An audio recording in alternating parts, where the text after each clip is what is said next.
Hey guys, it's Rob from Team DBZ Biscuit with an updated version post Layer of Darkness Dark World build. It's funny, it's clunky a little bit, but it works, and I figured I'd get it out there for you guys who like the Dark World builds I've done in the past. Of course, as you know, any Dark World build that I begin with starts with the Rockstar of the Deck graph of the reoccurring problem child of the deck.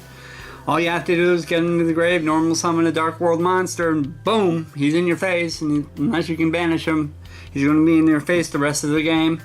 You know, not to mention the effects of when he's pitched to the graveyard, he gets to pop a card, and if by some weird mirror match chance, which has and will happen, you know, you get your opponent who plays Dark World Dealings, and you know, you get to dump him in the graveyard. Not only are you popping something your opponent controls, now you're monster reborning out of his hand.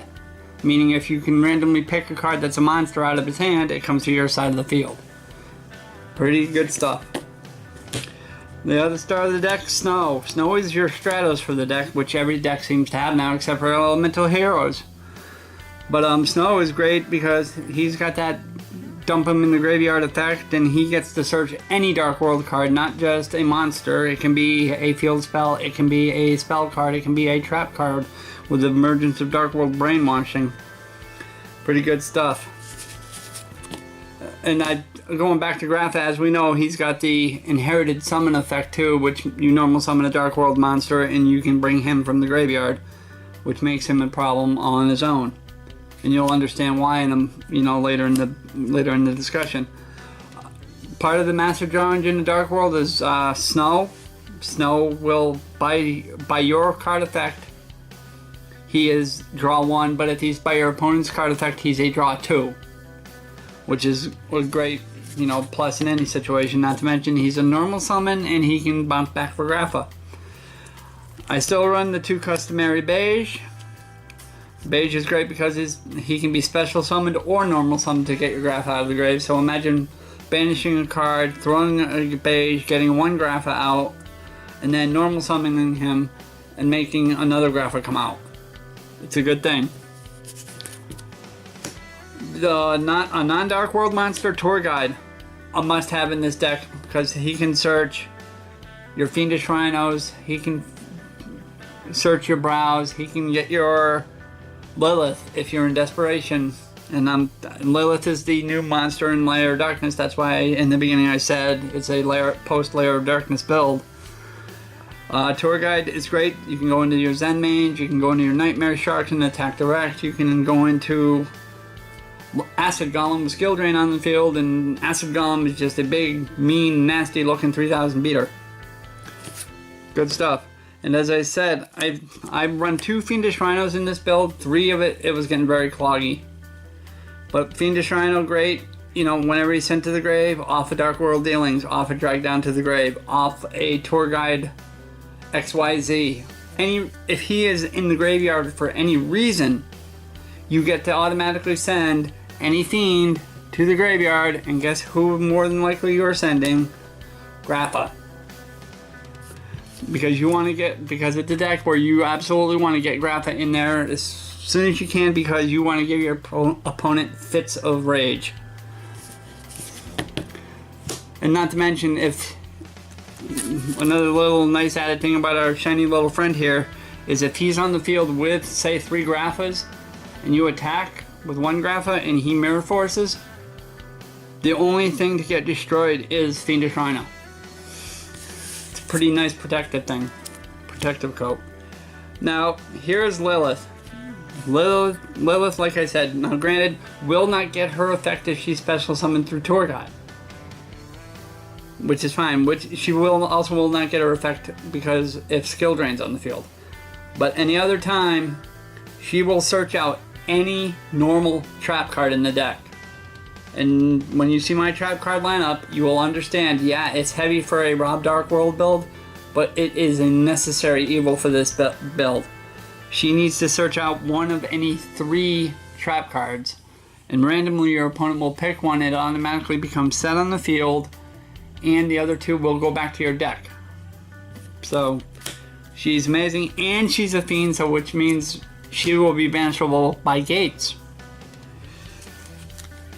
A new card from the set is Arima.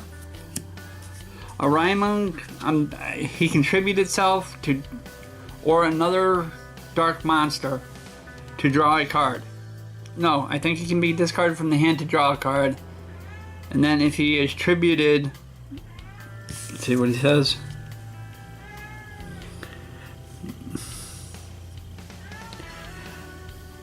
It's not clear what he says. I have my vision is bad, but the fact of the matter, he's a fiend. Gates is on the field. He's a 2K beater, which does really bad things. And of course, to end that, Darkest Diablos. Darkest Diablos is a great card. It's a good card because he can be either special summoned when monsters get tributed, and that's the key thing. When you see my trap card lineup, everything says tribute.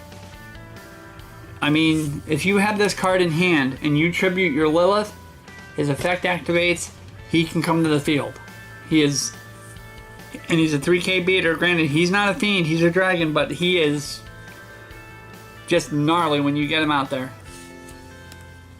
And that does it for the monster lineup. And of course, I can never emphasize enough, it's Dark World mainly. So you are going to want that monster draw engine, and I do that with 2 Allure of Darknesses. Allure of Darkness, draw 2, banish 1 dark. Banish something preferably you're not going to need. Not only part of the massive draw engine, but also part of the give me insight to what my opponent's playing, please. Drag Down to the Grave. Drag Down to the Grave is great in this deck because not only do I get to see what you're playing before you want me to know. Turn 1, set 3, activate Drag Down, dump a Grapha, draw a card. Now I get to see what you're playing and I can figure it out, and I will start just dumping everything you want to have, you will not have for long if I'm playing Drag Down to the Grave on you. Also, Dark World Dealings. Dark World Dealings, draw 1, discard 1. Like I said, I've had my opponent actually play Dark World Dealings in their deck and actually play this, and I will dump they'll Dark World Dealings and dump their Grapha. I'll have nothing on the field. I will dump Snow and I will Monster Reborn their Grapha out of their grave, which basically says you just wasted your Grapha because now I have him. A new additive to this deck, Foolish Burial. Getting Grapha to the grave is key in this deck. And actually, Diablos is not bad in the graveyard either because his effect of when you tribute stuff off, he will literally come out of the grave to get it. He's like Grappa's mutant twin. He's a wonder twin. Obviously, you gotta play Dark World, you gotta play the draw engine Gates. Gates allows you to banish 1 Dark Fiend monster to dump 1. And then of course, just dumping them, if they're Dark World monsters, they're getting their effects. This is crazy. Not to mention, it also bumps up everything by 300. Basically in the deck, except for the dragon, who doesn't need to be bumped up because he's Lair of Darkness. This is the field spell card that comes with the structure deck, and I enjoy running it in this deck because I contribute your monsters when it's on the field. I contribute your monsters as if they're mine, which is really ridiculous to think about when that happens. Until it happens, then you're like, what the, and I'm trying to clean up my act, and yeah, I guess that. But yeah, it's a really great card. And it's got a lot of uses in a lot of different decks, and I will be building more decks to use that card in. And I run a 1 terraforming because I really need to see Gates as soon as possible, but if I already have Gates, I will set it as bait, which is good for a Twin Twister or a Heavy Storm Duster. People don't want to see back row nowadays. And of course, then there's my field clear, Regeki. Regeki is great because it'll clear your field and not mine. And then the 1/4 of Monster Reborn. Still wondering what Konami was thinking, but you know what? As long as I see it, I don't mind it. Especially if my opponent's going to steal my stuff. But as I said, trap card lineup. Trap card lineup. It wouldn't be in the Dark World deck without the Continuous trapped card of skill drain. Pay 1,000, negate all on-field effects. And also, joining that is a new card I was turned on to. It's basically called Haunted for Archfiends only. But it's a continuous trap card, and the neat thing about it is you are asked to discard a card. You're not told that it's not a cost, so any Dark World monster you throw is getting its effect. So if you have a level 5 or higher Dark World monster in your grave, Grapha, and you dump a Snow, you can Monster Reborn the Grapha, basically Monster Reborn the Grapha, get the Snow effect to search your hand, and if you have gates on the field, get yourself another Grapha. Because that way, next turn you're going to activate gates, you're going to banish that Snow, you're going to dump that Grapha, and you're going to pop something on the other side of the field. It's wicked as long as it happens. And now for the, as we've thought about it, it's the swerve of the deck now. I now run 4 regular trap cards, and that's all because they're all searchable. They're all searchable with Lilith, and at some point you're going to be able to use, and like I said, the keyword here is tribute. So if you tribute a Grapha for a deck devastation virus, or if you tribute a Snow with gates on the field for a deck devastation virus, Darkest Diablos is coming. I had one match where I literally deck devied with a Grapha, wiped out his hand, Diablos came out of the grave, I chained Eradicator and called spell cards because I knew it's what he had in his hand, and I literally took a guy's 6-card hand in one turn. And under the neck, and of course both of them for the next 3 turns state that anything 1500 lower in attack has to go to the grave, or any spell cards will have to go to the grave. It's a really sick, it's hard to pull off, admittedly, and it was on Nexus, so, you know, computers and algorithms and crap like that, you know, whatever the CompuGeeks say nowadays. But this combo can literally wipe a guy out knowing that Graph is coming out the next turn. It literally just obliterated any chance of survival the guy had. The guy didn't want to play game 2 after that. But it's fine. And of course, Full Force Virus, I mean, here you have spell or trap cards. You've got monsters of 1500 or less attack. And then Full Force Virus will hit anything with 1500 or less defense. So basically, you're wiping out most cards that are going to be drawn into in a matter of 2 turns. But that's the main deck build. Like I said, it's still in its test stages. It's still in its prototype stages, and anything you guys have to offer will be seriously taken into consideration. My extra deck consists of 2 number 22 Zombie Steins. God, I love that monster when it first came out, and I still do. Big 4500 beater. You know, not many monsters are just going to be able to swing over him. Not to mention his effect is you can detach one and discard a monster from hand. And he will go to defense mode and negate the activation of a spell, trap, card, monster effect, whatever it may be. Granted, he's only 1,000, but I've literally been able to build it, make him... You know, I had an opponent get rid of him, and by the next turn he was back. Because I run 2. I run 1 Heretic Sun Dragon. Heretic Sun Dragon is really good because he is a card destroyer. And you can dump as many monsters from your hand or off the field to destroy cards your opponent controls. So if I detach one and I dump 3 monsters, granted I won't get effects in the grave because it is a cost to do it. But I can wipe somebody's entire field and just smack them for 3k. The next card, didn't know why I ran it until we were playtesting this build, and it's Babushka. Babushka is probably the greatest stall card right now in the game. He will let you get your hand set up. You can set up your fields. You can do lots of crazy stuff. And the neat thing is, and I don't know if you can see it, he's a fiend. which means you can banish his butt for gates and, you know, get to draw cards. So, you know, he's pretty good. I run one Castell in case you get that one card out there that, you know, say you got a Crystal Wing out there, I dump a Grapha.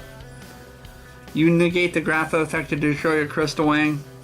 So I will just special summon out a special summon Beige, normal summon Snow, make Castell, and blow that thing back to your extra deck and make you have to go through all that crap again. Abyss Dweller, because I want to stop some of those graveyard effects, just not my own. That's pretty self-explanatory. You ever get into that grind game where your opponent's got like 400 life points? Make that cowboy, burn his butt. Just burn him. Never mind attacking into the Mirror Force, just burn him. And now we get into the, the skill drain portion of which really loves this extra deck. Number 85 Crazy Box. 85 Crazy Box can't attack, unless of course you have skill drain on the field. And if you put skill drain on the field with gates, he's 3300 because he's a fiend. And along with that, let's put an acid golem out there. We got skill drain on the field. We ain't taking no damage for it. Beat him up with an acid golem. Now, these hurt. Skill drain does hurt these, so I don't recommend you bring them out with skill drain on the field. But the neat thing is, like I said, if you turn one not Lumina, I'm thinking of my other deck build. Sorry, guys. You Tour Guide, you bring out that Fiendish Rhino. You make this thing, and you can still detach for the cost, even if skill drain's on the field. Detach that Rhino, send that Rhino to the graveyard. Yeah, he's still 2k, but now you're adding Grapha to the grave. It's a pretty cool thing to do. And that can be said for any of the rank 3s that I do run in here. Nightmare Shark, granted, skill drain on the field, you're not going to be able to swing at him directly. That's okay. Like I said, if you make a Nightmare Shark, get that Rhino off there. Get that Grapha in the graveyard. Break Sword. Same idea. Leviair. Okay, Leviair is not that great with skill drain on the field. But to get some of those banished Dark Worlds back to bounce back to your hand and get their effects again and bring out Graphas, come on. Nobody better. Zenmains. Sorry, buddy. You're not as good a stall card as Babushka. I'd have to say it. I do have to say it. And then if you really want to get crazy and you want to drive your opponents nuts and make them wonder what the hell YouTube channels you watch, bust that out on them for a turn. Stick a Dante out there. Go Tour Guide into Rhino, detach Rhino, mill 3, watch that Graph end up in the graveyard anyway, plus another Graph off of Rhino. That would be ridiculous. Your opponent would flip the table and probably try to slap you. But anyway, guys, you know, it sounds like all fun and games, but it's kind of work, honestly. But this is such a fun deck to play, and just to get someone in that lock I told you about earlier, the Deck Debbie Eradicator lock, where they basically have to throw all their cards to the grave. Oh god, the guy didn't want to play game 2, but anyway, you know, that's the deck build. You know, you guys want to give me suggestions on it, you're more than welcome. You know, and you know, but it's a fun deck and it's a fun game. You know, if I wanted to go out and build something that wasn't fun, I'd go out and build True Dracos. All right, but you know, hit that like button, smash that subscribe button. You know, we're getting up over 1,200 subscribers now. We're doing really good, but we need more. We need more. All right. Remember, this is Rob from Team DBZ Biscuit, and I am out of here.